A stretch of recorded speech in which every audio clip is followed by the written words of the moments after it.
Waiter gives leftover food to homeless man, gets fired, then this happens. Before we dive into today's story, make sure to hit that subscribe button and give this video a thumbs up. The rain had a way of making everything feel heavier, especially on a Tuesday night at closing time. It streaked across the tall windows of Marcelli's Italian bistro, the city lights outside smearing into watercolor through the glass. Inside, the warm glow of the restaurant was beginning to dim. The last of the dinner rush cleared out, and the clatter from the kitchen fading into quiet cleanup routines. Sofia Moreno wiped down the final table with practiced ease, her fingers aching slightly from the long shift. 27, soft-spoken, and stubborn in all the right ways, Sofia had been working at Marcelli's for close to a year. It wasn't the dream, not even close. She'd once planned to open her own cafe, maybe a bakery with her name on the sign, but for now it was just about surviving. With her mother's hospital bills piling up and her younger brother's tuition deadline creeping closer, dreams had to wait. Sofia glanced toward the kitchen, where trays of untouched food, pasta, salad, half loaves of bread, were being scraped into trash bins. Perfectly good food. The waste never got easier to stomach. "Yo, Sofia," called Jeremy, the line cook, gesturing to a sealed container of fettuccine. "You want this before I toss it?" She walked over and took the container from him, her brow furrowing. "Thanks. I might take it to that guy across the street." Jeremy raised an eyebrow. "The one under the bus stop? He's still out there?" She nodded. "I've seen him there the last few nights. Hasn't moved much. Looks like hell." Jeremy glanced over his shoulder toward the manager's office. "You know the policy. Carl'll flip if she sees you walking food out." Sofia tucked the container under her arm. "Let her flip. I'm not going to let him sit there hungry while we dump this in the trash." Jeremy didn't argue, just gave her a look that said, "Be careful." The rain had slowed to a mist by the time Sofia slipped out the side door, the cold air biting against her damp shirt. Across the street, beneath the awning of a boarded-up laundromat, the man sat huddled under layers of clothing. His back was curved, his head low, as if trying to fold himself into invisibility. "Hey," Sofia said gently as she approached, stopping a few feet away so she wouldn't scare him. "I brought you something warm. It's fresh." The man looked up slowly. His eyes were sunken, tired, and wary, like he couldn't decide if she was real or a dream. Rain had soaked into his coat, and his hands trembled as he reached for the container. "Thank you," he rasped, barely above a whisper. Sofia handed him a fork and crouched down beside him for a moment. "It's fettuccine with chicken. I work at the place across the street.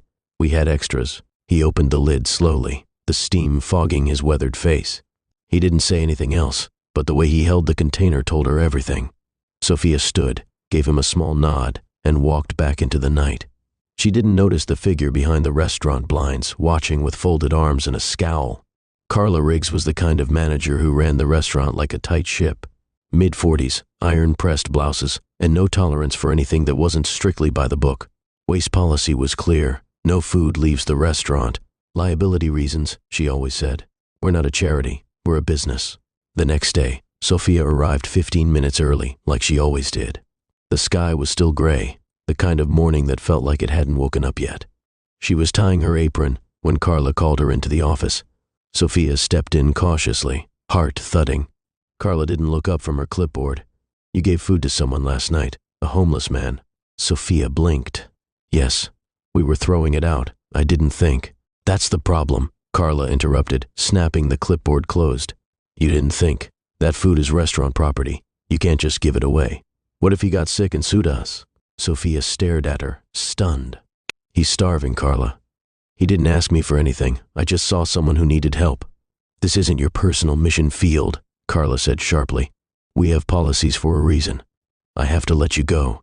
Sofia felt the ground tilt slightly beneath her. "You're firing me for giving someone leftover food?" Carla's expression didn't waver. "This isn't personal. It's business." Sofia couldn't speak. The air in the office felt thinner. She slowly untied her apron and placed it on the desk. When she stepped outside, the drizzle had picked up again. Her hair stuck to her face, her coat clung to her arms. It didn't feel real. She had barely enough in savings to make rent next week. Her mother's next treatment was scheduled in 5 days. And now, nothing. No paycheck. No backup plan. But still, she didn't regret it. Not really. That night, she sat on the edge of her bed, her phone face down beside her. She told her mom she got off early. She couldn't bear to say the truth yet. Then her phone buzzed. Unknown number.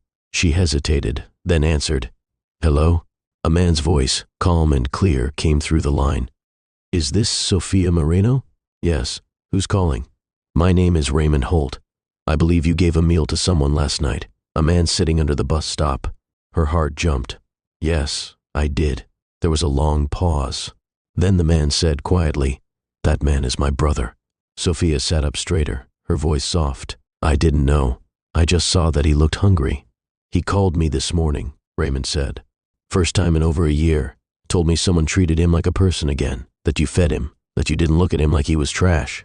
Sophia swallowed hard, emotion rising in her throat. I think you saved his life last night, Raymond said, and I'd like to meet you. I have a proposal, and I think it could change your life too. Sophia stared at the wall in silence, heart pounding. She had no idea what was coming, but for the first time all day, she felt something crack through the storm inside her. Hope. Sophia wasn't sure what she expected when she agreed to meet Raymond Holt, but it definitely wasn't a sleek black SUV pulling up in front of the neighborhood coffee shop where they'd arranged to meet. She almost turned around and walked the other way. Her shoes were still damp from the morning rain, and her thrift store blazer barely held out the cold. She felt small, underdressed, and completely out of place. But the SUV's back door opened, and a tall man in a gray wool coat stepped out with a cautious smile. Ms. Moreno? She straightened. Yes. You must be Mr. Holt. Raymond, he said, shaking her hand. His grip was firm but kind.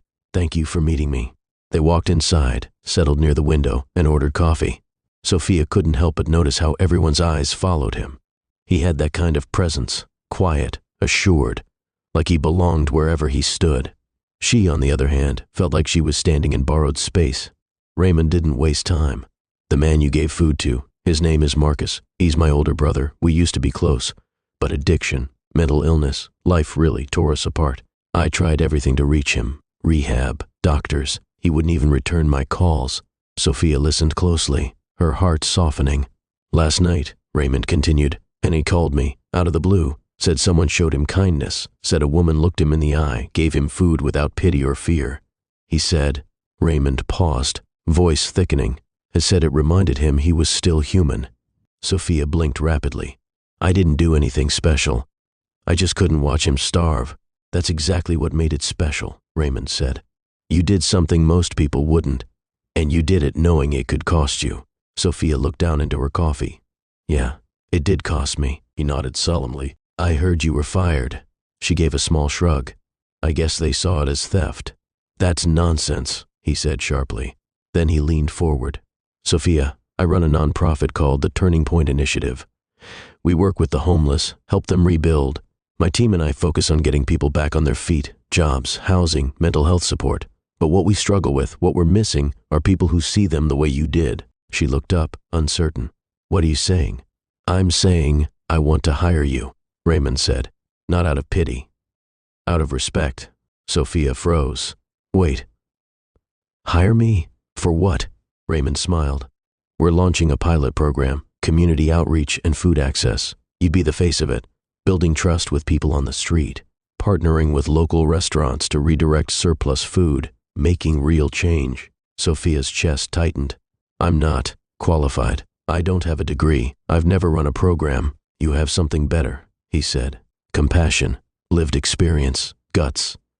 Everything else we can teach. She stared at him, struggling to breathe past the flood of emotion in her throat. After the last few days, being humiliated, fired, terrified of what would come next, this felt impossible. Unbelievable. But Raymond just sat there, calm and steady, like he meant every word. I'd start you part-time, he added. Full-time after a probationary period. Health benefits, salary, training. Sophia blinked hard, trying not to cry. Are you sure? He nodded. One act of kindness. That's all it took to change Marcus's direction. Imagine what you could do with a team and support behind you. Sophia left that coffee shop with a folder full of paperwork, the outline of her new role, and something she hadn't felt in a long time, purpose. That weekend she went to find Marcus.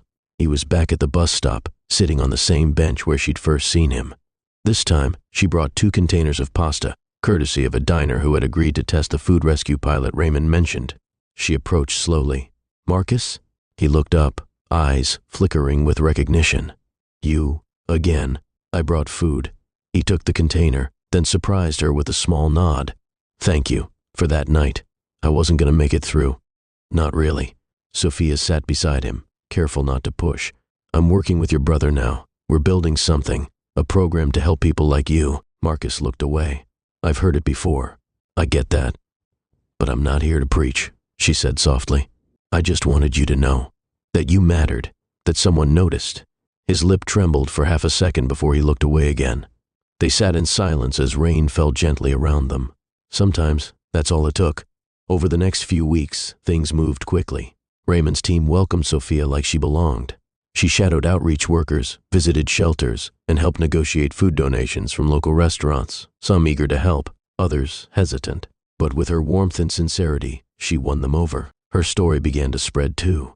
First through the nonprofit's blog, then in a local news article, waitress fired for feeding homeless man finds a new calling. The article went viral. People reached out, restaurant owners, volunteers, even old co-workers from Martelli's. Some offered apologies, a few even donations, but Sophia didn't get swept up in the praise. She knew the work had only just begun. One night, after a long day visiting food suppliers and outreach meetings, she walked past Marcelli's on her way home. It looked the same, elegant, polished, full of people sipping wine and laughing. Carla was at the hostess stand, as cold and commanding as ever. Sophia paused at the window, watching for a moment. Then she smiled softly to herself and kept walking. She didn't belong there anymore. She was building something far more meaningful. And it had all started with a simple act of kindness. 3 months passed. In that time, Sophia had gone from a fired waitress scraping by to someone shaping a citywide movement. The community outreach program, now officially called Second Plate, had grown from an idea on paper to a living, breathing initiative. Every day, restaurants across the city donated surplus meals that would have gone to waste. Volunteers delivered them to shelters and encampments. And every week, Sophia walked the streets with her team, handing out meals, checking in on familiar faces, and listening, really listening, to those often ignored. It wasn't glamorous work. It was exhausting, heartbreaking. Some nights she came home and cried in the shower, the weight of stories too heavy to carry. But she also saw flickers of hope. Marcus had enrolled in a recovery program. It wasn't perfect. He relapsed once and almost vanished, but Sophia showed up with food and silence until he came back. She never pushed. She just stayed. I don't know why you bother, he told her one night, eyes bloodshot and weary. Because you matter, she said, even on the days you don't believe it. No one had ever said that to him before, not like they meant it. One day, Raymond walked into the office with a rare look of mischief in his eyes. You've got an invitation, he said, tossing a letter on Sophia's desk. She frowned, opening the thick envelope carefully.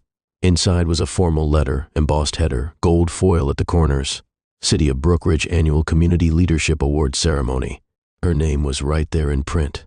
Nominated for the Humanitarian Leadership Award. Sophia stared at it for a long moment. This has to be a mistake. No mistake, Raymond said, grinning. Someone nominated you. Ooh. Raymond hesitated, then smiled. Marcus. Her breath caught.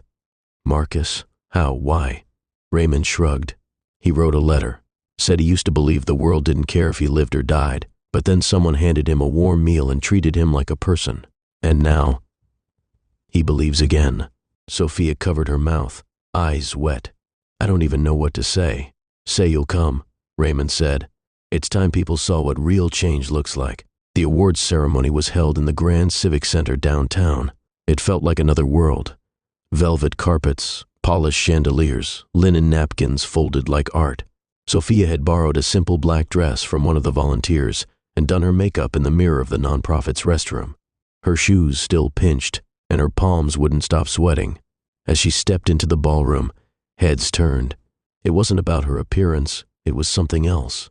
A quiet strength, the kind that doesn't shout, but moves mountains. Raymond met her at the entrance, straightening her necklace like a proud older brother. You clean up nice, he teased. I feel like a fraud, she whispered. You're the realest person in this room. They took their seats at a table near the front. Sophia didn't even notice the name tags on the table across from them until a familiar voice rang out behind her. Sophia? She turned. Carla Riggs stood there in a satin blazer, holding a wine glass, her eyes wide with surprise. Two other people from Marcelli's hovered nearby. Sophia stood slowly. "Carla, I didn't expect to see you here," Carla said, trying to keep her tone neutral. "I was invited," Sophia said simply. Carla blinked, glancing down at Sophia's nameplate. Her jaw twitched. "Well, that's nice." She sipped her wine, clearly uncomfortable. "Glad to see you landed on your feet." Sophia didn't gloat. She didn't smirk or deliver some rehearsed clapback. She just smiled. "Yeah, me too." Carla nodded stiffly and walked away. Raymond leaned in, chuckling. Revenge is best served with a warm plate of irony. Sophia shook her head, still smiling. "I didn't need revenge, just purpose." When they called her name, Sophia's legs nearly gave out. She walked up to the stage under the glare of spotlights, applause echoing around the room. The host gave a moving introduction, quoting Marcus's letter in part. Sophia swallowed back tears as she stepped up to the podium. She looked out over the sea of faces, some familiar, most strangers, and took a breath. "I wasn't supposed to be here," she began. 3 months ago, I lost my job for giving leftover food to a man who was cold and hungry. That could have been the end of the story." She paused, scanning the room. But instead, it became the beginning. Because that moment reminded me, and him, that one small act of kindness matters. It matters more than we think. Sometimes it's all a person has. She glanced down at the award in her hands. "I didn't do anything extraordinary. I just saw someone who needed help and said yes. And now, because of that, Second Plate is feeding hundreds of people every week. Not because I'm special, but because compassion is contagious. When you lead with it, others follow." She stepped back, her voice catching. "This award doesn't belong to me. It belongs to every volunteer, every restaurant that said yes, and every person on the street who taught me that dignity doesn't disappear just because someone's struggling. Thank you." The applause roared. Later that night, as she stepped outside into the cool night air, Sophia found Marcus waiting near the curb. He looked healthier, still thin, still worn, but clearer somehow, like something inside turned back on. "You killed it up there," he said with a crooked grin. "I was shaking the whole time," Sophia admitted. Marcus pulled a crumpled envelope from his pocket. "I wrote you something, not great with words, but I wanted you to have it." She opened it slowly. Inside was a note, written in messy handwriting. "You saw me when no one else did. You saved my life. I hope someday I can do that for someone else." Sophia looked up, eyes shimmering. "You already are, Marcus, just by trying." They stood in silence, the city buzzing softly around them. From waitress to warrior, from a fired employee to a woman who fed a city's soul. But Sophia didn't see herself as a hero. She saw herself as someone who once had nothing, and chose to give anyway. 6 months after Sophia gave her last shift meal to a man on a cold bench, she stood beneath a blue tarp in the middle of a makeshift tent city, handing out boxed lunches with a team of volunteers. The rain had rolled in hard, pooling in muddy paths, soaking shoes, and sagging plastic roofs. But nobody left, not the people in line for food, not the volunteers, and definitely not Sophia. Her hands were numb, hair drenched, but her spirit was intact, fierce, alive. "Chicken and rice," she called, placing a meal into a man's shaking hands. "Hot and fresh." "Bless you," he muttered, eyes never quite meeting hers. "I'll see you tomorrow," she said gently, and he nodded. A young woman nearby leaned in. "You could be anywhere right now, some office, a real job. Why do you keep coming back here?" Sophia looked out over the camp, at the tired eyes, the worn hands, the quiet gratitude in each whispered, "Thank you." "Because this is real," she said. "This is where people forget they matter, and I get to remind them." The volunteer looked at her for a long moment before nodding slowly. "Then I want to keep coming back too." Second Plate had grown faster than anyone expected. More than 30 restaurants had joined, donating fresh meals every day. Local news stations picked up Sophia's story again, framing it as a movement built from empathy and grit. Volunteers poured in. Partnerships with shelters expanded. Sophia had moved into a new role, program director, but she refused to stay behind a desk. She was always out there, on the streets, in shelters, talking with people, because she hadn't forgotten what it felt like to be dismissed, overlooked, treated like she didn't matter. She'd built Second Plate on a promise no one would be invisible again. Then one day something unexpected happened. A letter arrived at the office. Cream envelope, handwritten, It was from Marcelli's. Raymond handed it to her with a raised brow. Friend of yours? Sophia laughed dryly. Not exactly.